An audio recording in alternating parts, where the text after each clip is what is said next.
شادی کے 10 سال بعد بھی میری اولاد نہ ہوئی تھی۔ میری بیوی ایک 15 سالہ بچی کو اپنی بیٹی بنا کر لے آئی، لیکن میں اس بچی کو دیکھتے ہی میری نیت بدل گئی۔ میں نے اپنی بیوی کو کہا میں اسے اپنی اولاد پیدا کرواؤں گا، لیکن میری بیوی اسے مجھ سے دور رکھتی تھی اور اسے میرے پاس بھی نہیں آنے دیتی تھی۔ ایک دن میری بیوی گھر پر نہیں تھی، میں اس بچی کے قریب چلا گیا کیونکہ مجھے اولاد دے سکتی تھی، اور چند ماہ بعد ہی سچ میں وہ حاملہ۔ میں اپنے کمرے میں لیٹا ہوا تھا، لیکن بار بار میرا دھیان اس بچی کی طرف جا رہا تھا جو میرے ساتھ موجود کمرے میں تھی۔ نہ جانے کیوں میرے اندر اتنی بے چینی تھی، میں بار بار اس کے بارے میں سوچ رہا تھا۔ کافی وقت تک میں اسی بارے میں سوچتا رہا۔ اچانک ہی میں اٹھا اور ساتھ والے کمرے کی طرف چلا گیا۔ میں نے جیسے ہی جا کر دروازہ کھولا تو وہ سامنے ہی بیڈ پر سو رہی تھی۔ میں بیڈ پر جا کر بیٹھ گیا۔ اس کے چہرے پر آہستہ آہستہ ہاتھ پھیرنے لگ گیا تھا۔ وہ ایک دم سے اٹھ کر بیٹھ گئی، مجھے دیکھنے لگی۔ مجھے معلوم تھا کہ میں اس کی زندگی میں آنے والا پہلا مرد ہوں۔ آج سے پہلے کبھی نہ کسی مرد نے اسے محبت سے بات کی تھی، نہ ہی کبھی کسی مرد نے اتنا اسے پیار دیا تھا جتنے پیار سے میں اسے بات کرتا تھا۔ مجھے معلوم تھا کہ اگر اپنی بیوی کو دھوکہ دے بھی دوں گا تو اسے کبھی معلوم نہیں ہوگا۔ پہلے تو وہ گھبرائی ہوئی تھی، لیکن جیسے ہی کمرے کی لائٹ اس نے آن کی تو مجھے دیکھ کر تھوڑی ریلیکس ہوئی۔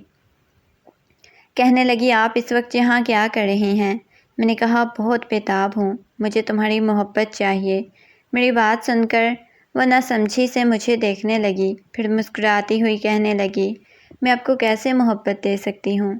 میں نے اس کا ہاتھ اپنے ہاتھ میں لیا اور کہا مجھے تم سے اولاد چاہیے۔ وہ نہ سمجھی سے مجھے دیکھے جا رہی تھی۔ اسے اس گھر میں آئے ہوئے 1 سال ہو چکا تھا۔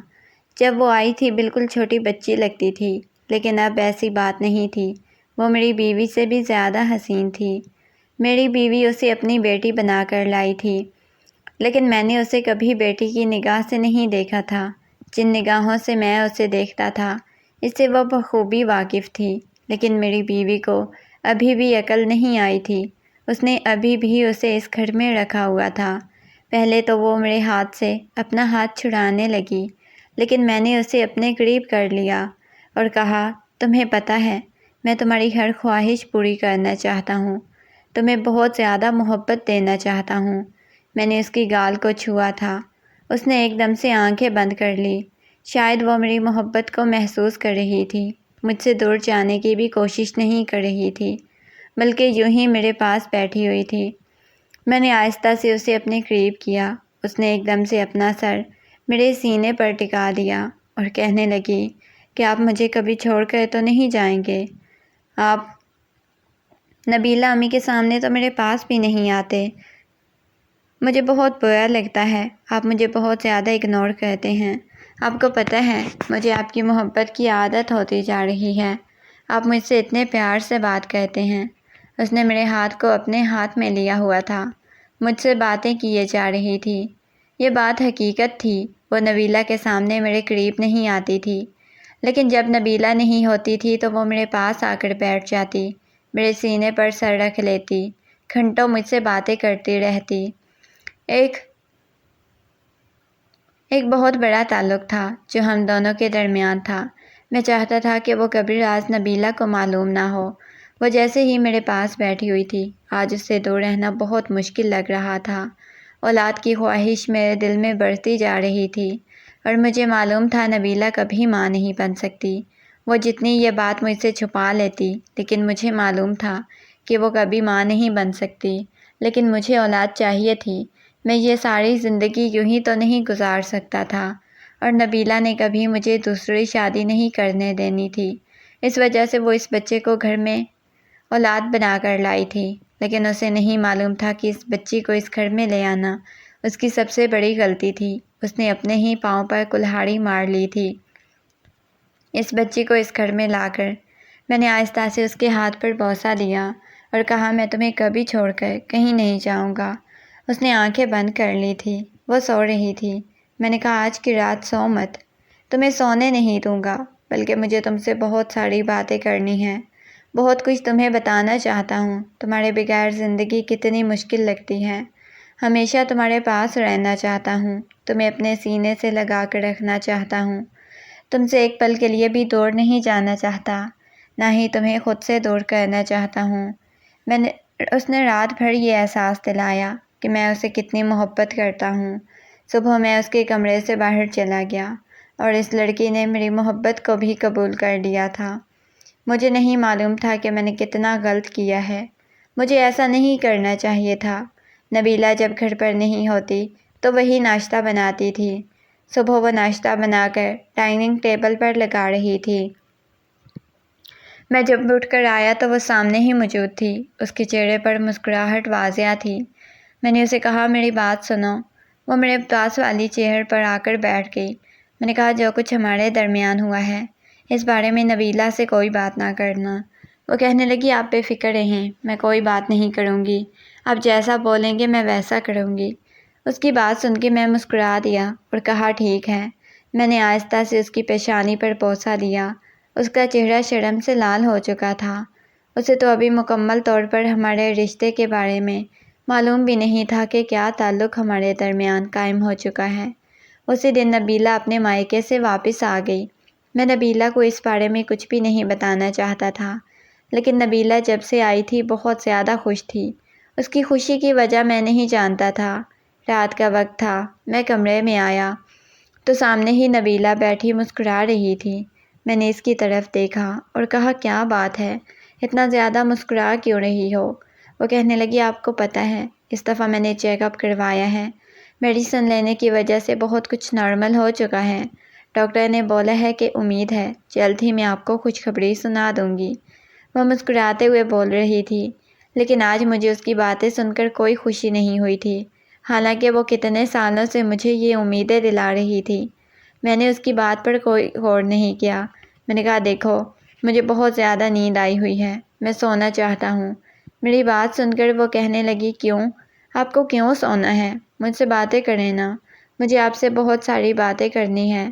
لیکن میں نے کہا، نہیں، مجھے نیند آئی ہوئی ہے۔ یہ کہہ کر میں سونے کے لیے لیٹ گیا۔ وہ مجھے جگانے کی بھی کوشش کرتی رہی، مجھ سے پوچھتی بھی رہی، آپ کو کیا ہوا ہے؟ آپ مجھ سے ناراض ہیں کیا؟ لیکن میں نے اس کی کسی بات کا کوئی جواب نہیں دیا، بلکہ لیٹا رہا۔ بار بار میری آنکھوں کے سامنے اس کا چہرہ آ رہا تھا۔ میں جیسے ہی آنکھیں بند کرتا تو میرے سامنے ایمان کا مسکراتا ہوا، شرماتا ہوا چہرہ آنے لگ جاتا۔ کافی وقت تک میں یوں ہی لیٹا رہا۔ میں نے دیکھا کہ نبیلہ سو چکی ہے۔ میں کمرے سے باہر نکلا اور ایمان کے کمرے کی طرف گیا۔ میں نے جیسے ہی دروازہ کھولا، سامنے ہی بیٹھی وہ مسلسل چھت کو گھور رہی تھی۔ مجھے اپنے کمرے میں دیکھ کر اس کے لبوں پر ایک دم سے مسکراہٹ بکھر گئی۔ وہ جلدی سے اٹھ کر بے ساختہ ہی آ کر میرے سینے سے لگ گئی۔ میں نے کہا، کیا ہوا ہے؟ اتنی زیادہ خوش کیوں لگ رہی ہو؟ وہ نفی میں سر ہلانے لگی، کہنے لگی، کچھ نہیں ہوا، بس ویسے ہی مجھے آپ کی بہت زیادہ یاد آ رہی تھی۔ آپ مجھے کیوں منع کرتے ہیں نبیلہ امی کے سامنے؟ میں آپ کے سامنے نہ آؤں۔ میں نے اس کی طرف دیکھا اور کہا، دیکھو، سمجھنے کی کوشش کرو، انہیں بالکل بھی اچھا نہیں لگتا تمہارا میرے پاس آنا۔ تمہیں پتہ ہے نا ہم دونوں کا کیا رشتہ ہے۔ اگر اس بارے میں ذرا بھی تمہاری نبیلہ امی کو معلوم ہو گیا تو ہم دونوں کا اس نے قتل کر دینا ہے۔ وہ نگاہیں جھکا کے کہنے لگی، پھر آپ انہیں کب بتائیں گے ہم دونوں کے درمیان کیا رشتہ ہے؟ آپ نے بتا دینا، پھر آپ میرے کمرے میں رہا کریں، آپ ان کے پاس مت جایا کریں۔ مجھے بالکل بھی اچھا نہیں لگتا جب آپ ان کے پاس جاتے ہیں۔ میں حیرت سے اس کی طرف دیکھے جا رہا تھا، مطلب اسے جیلسی ہونے لگ گئی تھی۔ میرا نبیلہ کے پاس جانا اسے بالکل بھی اچھا نہیں لگتا تھا۔ میں نے کہا، وقت آنے پہ بتا دوں گا۔ وہ کہنے لگی، آپ کی خواہش بہت جلد پوری ہو جائے گی۔ میں نے حیرت سے اس کی طرف دیکھا اور کہا، کیسی خواہش؟ وہ کہنے لگی، آپ کو پتہ ہے آپ بابا بننے والے ہیں۔ اس کی بات سن کر مجھے اپنے کانوں پر یقین نہیں آیا تھا۔ میں نے ایک دم سے اس کا ہاتھ اپنے ہاتھ میں لیا اور کہا، کیا تم سچ کہہ رہی ہو؟ یار سچ میں تم؟ میرے پاس الفاظ نہیں تھے، میں اسے کیا کہتا۔ میں نے ایک دم سے ہی اسے اپنے سینے سے لگا لیا اور اپنے بازوؤں کے حصار میں چھپا لیا۔ وہ میرے سینے سے لگی ہوئی مسکرائے جا رہی تھی جب اچانک ہی مجھے پیچھے سے اپنے نام کی پکار سنائی دی۔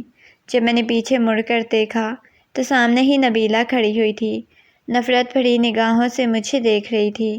ایک دم سے وہ میرے پاس آئی، اس نے ایمان کو بالوں سے پکڑ کر مجھ سے دور کیا اور کہنے لگی، ڈائن ذلیل، تم یتیم لڑکی کو سہارا دینے کے لیے میں تمہیں اپنے گھر میں لائی تھی اور تم نے میرے شوہر پر ڈوئے ڈالنے شروع کر دیے۔ جتنی چھوٹی ہو اتنی زیادہ چالاک ہو، مجھے تم جیسی گھٹیا لڑکی کو اپنے گھر میں نہیں لانا چاہیے تھا۔ تم اب میرے شوہر کے ناجائز بچے کو پیدا کرو گی، وہ غصے میں بولے جا رہی تھی۔ ایمان مجھے دیکھنے لگی، اس کی آنکھوں سے بے ساختہ ہی آنسو بہنے لگے۔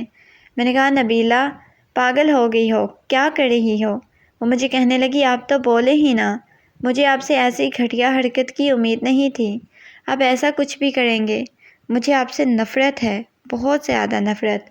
وہ میرا گریبان پکڑے بولے جا رہی تھی۔ ایمان کہنے لگی، آپ کیا کر رہے ہیں؟ چھوڑیں انہیں، کیوں انہیں مار رہی ہیں؟ ہاں، میری غلطی ہے، میں آپ کے شوہر کے پاس گئی تھی، کیونکہ وہ صرف آپ کے شوہر نہیں بلکہ میرے بھی شوہر ہیں۔ انہوں نے مجھ سے کہا، مجھ سے شادی کی تھی، بتائیں نا انہیں کہ میں آپ کی بیوی ہوں۔ وہ روتے ہوئے نبیلہ کو بتا رہی تھی۔ نبیلہ یوں تھی جیسے اگلا سانس ہی اسے نہیں آئے گا، اس کے چہرے کا رنگ پھک ہو گیا، یوں تھی جیسے کاٹو تو بدن میں لہو نہ ہو۔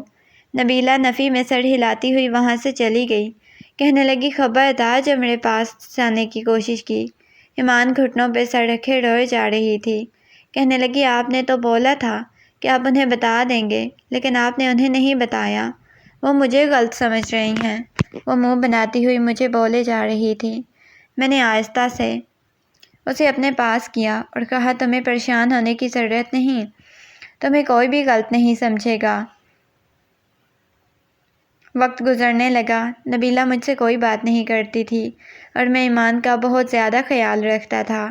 ڈاکٹر کا کہنا تھا کہ وہ بہت چھوٹی ہے، اتنے سال وہ میرے ساتھ رہی تھی، 16 سال کی تھی، لیکن دن بدن اس کی حالت بہت عجیب ہوتی جا رہی تھی، بہت زیادہ بیمار رہنے لگ گئی تھی۔ اب تو نبیلہ بھی اس کا کچھ خیال رکھتی تھی، کیونکہ وہ چھوٹی تھی، اس کی کنڈیشن ایسی ہو جاتی تھی کہ مجھ سے سنبھالنا مشکل ہو جاتا تھا۔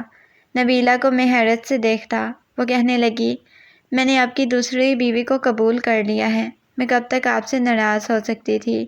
میں آپ سے بہت زیادہ محبت کرتی ہوں اور میں آپ سے دور نہیں جانا چاہتی، لیکن مجھے نہیں معلوم تھا، آخر لوٹ کر مجھے نبیلہ کے پاس ہی جانا ہوگا۔ ایمان نے ایک خوبصورت سے بیٹے کو جنم دیا، لیکن وہ اپنی زندگی کی بازی ہار گئی۔ اس دن میں بہت رویا، اتنا کہ مجھے خود نہیں معلوم تھا وہ میرے لیے اتنی اہم کب ہو گئی۔ لیکن اس بیٹے کو نبیلہ نے اپنے سینے سے لگا لیا اور کہنے لگی کہ شاید اللہ کو یہی منظور ہوگا۔